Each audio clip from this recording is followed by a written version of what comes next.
Cool.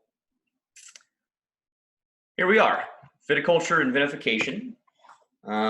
You'll find that a lot of the things that I pull in these presentations too are pretty easily found on the internet. I don't think anything's proprietary, so I don't think we're breaking any laws here, but we could be.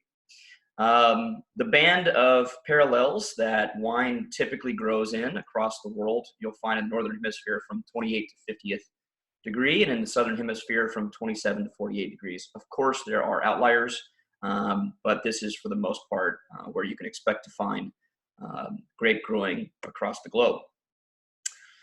Brief introduction to the life cycle of the vine. Life cycle of the vine starts with weeping or bleeding, followed up by bud break. It then moves into flowering, where we have self-pollination. Across the growing season, you then find veraison, which is, of course, the time when white grapes turn to red, harvest, and then winter dormancy and pruning. Winter dormancy and pruning, I think, is something that's largely overlooked, but you can affect, if you've got a region that is prone to frost, you can adjust your pruning times to help combat that, which is pretty interesting. Quick question over what the purpose of lignification is within the vine. Lignification is basically the turning of green vine material into sort of woody hard material, and that helps to move nutrients to the grapes eventually.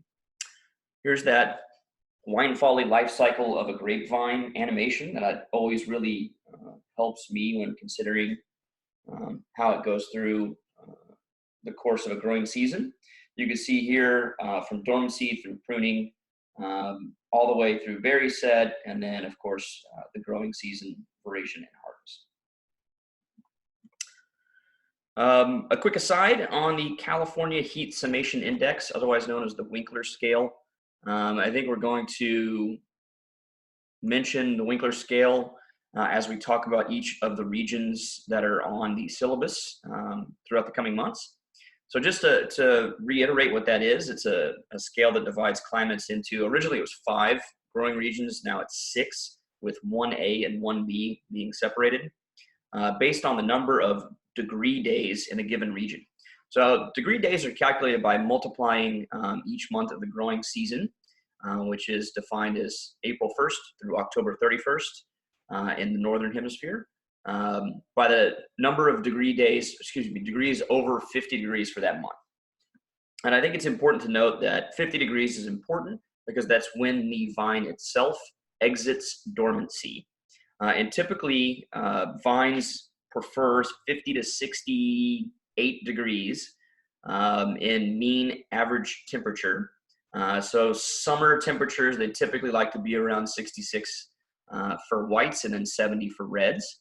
Obviously, there are other examples, but this is sort of the good average that you can consider. Here is the heat summation index broken down into the different categories of 1 through 5. And as I mentioned, you can see here 1A now at 1,500 to 2,000 days, and 1B at 2,000 to 2,500. After that, you're jumping by 500 degree days per, and you can see the differences here. So good examples. One of my favorites to point out here is Argentina, which contains regions from 1A all the way through 5, right? So Eastern Mendoza would be a region 5, and Patagonia is a region 1A, and you find everything in between there. We talked about briefly the temperature range that vines prefer to grow in. And here it is again. It sort of exits dormancy at 50 degrees Fahrenheit. Really prefers that 50 to 68 range. Reds prefer 70, and then whites prefer average summer temperatures around 66 degrees. Vine training methods, and I think this is super important because it helps to determine or helps to combat issues that you might have with climate. You see more of the cane pruning or the guillote in cooler climate regions such as Burgundy, Sonoma, Oregon. And here you're limiting the lignified growth, that hard brown part, because the hard brown part has a tendency to freeze during frost. And so if it's less lignified, it can withstand cooler temperatures. Always interesting to note in that situation. Cane pruning also takes quite a bit of skill though. And with that being said, you have to have a lot of manpower and you have to have people that kind of know what they're doing. You can't just throw labor at this and hope that it comes out well. It can truly affect your vinification. Spur pruning, much more common in what you see in higher production wines. You'll see it in warmer climates too, notably in places like Washington and Spain. There's dozens of different types of spur prune training methods for everything from, as we mentioned, high production table grapes to fine wine. The spur is the stub of a cane that contains between 1 and 3 buds. It's generally easier to prune, and certain training methods like gobelet are ideal for areas that are prone to drought. Wine Folly always has these great little illustrations on common vine training methods that I think are important to look at. If you take a look here at the guillotes, you can see this is cane, right? And then if you take a look down here to gobelet, you'll see more of the spur pruning. Pretty cool stuff. Within viticulture and vinification, I think we discuss sustainability quite a bit. And sustainable, as it is an unregulated term that we hear quite a bit, particularly in California. People talk about being a sustainable viticulture, which is wonderful. It means that they do have some thing in mind whenever it comes to not putting back chemicals into the earth that can be harmful, but it's really unregulated. So it's a very broad umbrella that a lot of people can fit themselves underneath in today's world. Other things that you might see on labels: organic, which is no use of chemicals or pesticides and no added sulfites. Obviously a very difficult thing to achieve when producing wine. Made with organic grapes, which means no chemicals, no sulfites used. IPM, which is integrated pest management, that allows for sort of targeted use of chemicals in order to eliminate certain pests. Live or low input viticulture and enology, which is common, of course, in the Wachau. And then you see sort of regional certification organizations, VINEA, which is in the Wachau, the Oregon Sustainability, Certified Sustainable Wine Growing, and then Certified California Sustainable Wine Growing as well. Hot topics: natural wine and biodynamic viticulture. Biodynamic, of course, being founded by Rudolph Steiner in 1924. Most famously perpetuated by Nicolas Joly, but you see it quite a bit more commonly in the Willamette Valley today. And then for biodynamics, the leading certification board is Demeter. Can be kind of difficult to achieve in certain regions of the world. Handful of the different preparations that you might want to keep in mind. 500 is the buried horn. 501 is the quartz paste, because crystals reflect additional sunlight. And then 502 to 507 are your specific floral preps that are sheathed in animal organs. Pretty cool stuff. Vine diseases in general, you can put them into 4 categories. And you'll find, I think, that as we move forward, compartmentalizing is a key part to study for me. So here we have fungal, bacterial, viral, and phytoplasmic diseases. One of my favorite ones with viral is that they almost always have the word leaf in them. I'll let you take the acronym for what it's worth, but your fungal diseases are powdery mildew or oidium, Utica dieback or dieback, which is dead arm. Some of these diseases aren't always necessarily a bad thing, right? Utica can be considered a positive thing, as is the case of the dead arm wines from Derenberg, several other cases. Esca, which is a complex of multiple fungi called black measles. Downy mildew or Peronospora, which came over as with most diseases from North America in the 1800s. You also see black rot and bunch rot. Bacterial vine diseases, you'll find Pierce's disease, which is spread by the glassy winged sharpshooter. Crown gall, which is black knot, and then bacterial blight. And then your viral diseases, and we talked about having the word leaf in them almost always. You've got leaf roll disease, which is responsible really for 60% of the world's grapevine loss. Here you see that downward curling of the leaves and then kind of radiant colors. And it's spread by the mealy bug. Fan leaf degeneration, which deforms the shoots and then leads to seedless berries. And then phytoplasmic disease, or the grapevine yellows, otherwise known as flavescens dorée, which was discovered in Armagnac in 1949. The purpose of all of this viticulture is to get to the winemaking part of things, right? Which is fun, and this is when you get to pop champagne. So overall, just a brief review of winemaking itself. Obviously, yeast and sugar equals alcohol, carbon dioxide, and heat. Typically, fermentation range from 50 to 113 degrees, although 95 and above is typically pretty bad. Whites are pressed off their skin and then quickly moved into tank or barrel.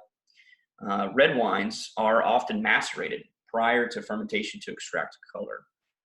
So we have, high quality free run that we call the vin de goutte, and the lower quality pressed juice called the vin de presse. And just a couple of terminology things that are important to note. The cap is also known as chapeau. Pigeage, which you'll hear many winemakers discuss, more commonly with things like Pinot Noir, are punch downs. Remontage, which you'll see with grapes like Cabernet Sauvignon that prefer a little more oxidation, are pump overs. Délestage, which is racking off of the barrels or draining all of the juice into another vessel and then pumping it back over. Racking is souterrage. Débourbage, which is allowing the borbs to settle, which is the must. Cold stabilization, bringing a wine near freezing to help separate out tartar crystals so that whenever you put it in the walk-in cooler, it doesn't develop tartar crystals on the cork. And then, of course, batonnage, which we're all familiar with as being lees stirring, pretty common in certain white wine regions of the world. A couple of adjustments that can be done by the winemaker. Malolactic fermentation, which produces diacetyl, which of course is that buttery flavor component that we all know and love in certain white wines. Reverse osmosis, which you can do to reduce alcohol by up to 2%. Chaptalization and acidification are sometimes not allowed in different regions of the world, so it's important to note whether or not that is allowed in them. And then, of course, carbonic maceration, which we know most famously probably with Gamay production in Beaujolais, where the weight of grapes will help to begin fermentation upon itself. Another pretty cool slide that I always like to look at for production of red or white, or in this case, maybe even rosé, right? Once you've harvested your fruit, decide whether or not you're making white or red wine. Of course, we press whites immediately, put them in the tanks. We can add water if necessary, yeast and ferment. Check your fermentation on the daily for sugar and temperature, and then transfer to barrel if necessary or bottle. For red, destem. You'll see the old famous crusher destemmers or the picking line if you've ever worked harvest. Put it in tanks, bins, fermenters, bleed the juice. If you want to make rosé, here's your opportunity. Add water if necessary, yeast and ferment. Add yeast and ferment.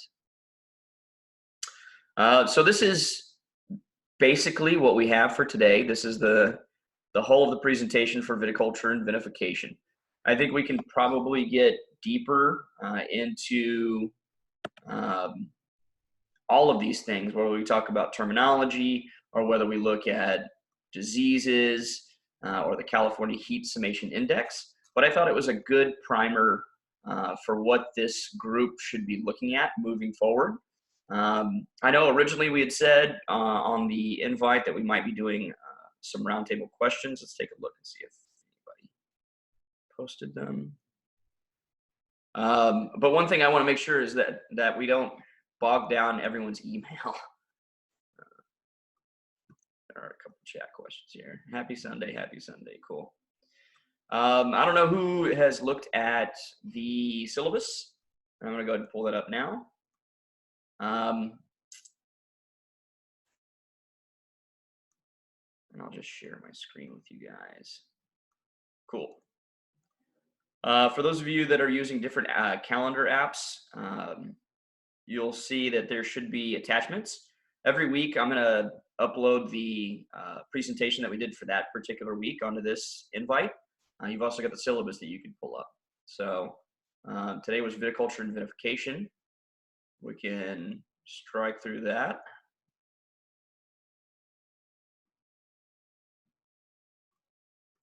Cool. Next week we'll be going over Alsace, Jura, and Savoie. I will say that this is a weekly class. There aren't going to be every Sunday that you all are going to be able to make it. They're not going to be every Sunday that I'm going to be able to make it. I'd like to find other people that can give the presentation as well. But I do have Alsace, Jura, and Savoie, and I have probably about 90% of these already complete. So pay attention. You could break off into little subgroups too and do dedicated questions given on a particular region that we've covered. And you could always send them to me via email if you like. I'd love to see whatever you got as far as feedback is concerned, or any questions that might help the group continue. That's Sunday school for this week. I appreciate everybody being here. And I did record this, so hopefully we'll be able to have that access as well. I've got one more chat. Eric Farrell, on the biodynamic viticulture side, could you explain 500, 501 to 507? Sure, I can attempt to. Here we go. So biodynamic viticulture pioneered by Rudolph Steiner. So we think of sustainability as being less chemical driven. We think of natural wine as being sulfite kind of free and different things. With biodynamic, it bases itself with the phases of the moon. So you dedicate your harvest as to when the moon is in the right phase. There are certain preparations that are done in the vineyard itself, one of which is burying a horn filled with manure. We also use, again, quartz paste. So a lot of these things are, they're not tangible, how they affect the vineyard itself, but it's a feeling that, I guess, being one with your vineyard site helps to bring it together. It's a difficult thing to explain. Any other questions? You had to give me the hard one, Eric, thanks. How are the numbers germane to that? I'm not sure that I can fully explain biodynamic viticulture as well as I should be able to. But there's a set of numbers that you all can do some research on. It's probably the best way for me to tell you is to take a look at it. How is quartz paste considered biodynamic? Again, Jeffrey, hard to explain. This is something that I think you probably need to take a look at yourselves and dig a little bit more into biodynamic viticulture. It's not an easy one-step answer to explain biodynamic viticulture for you.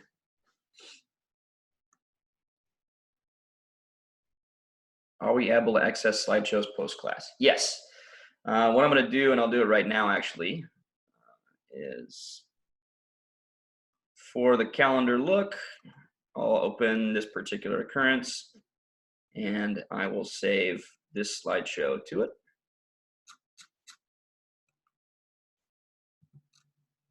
And send the update.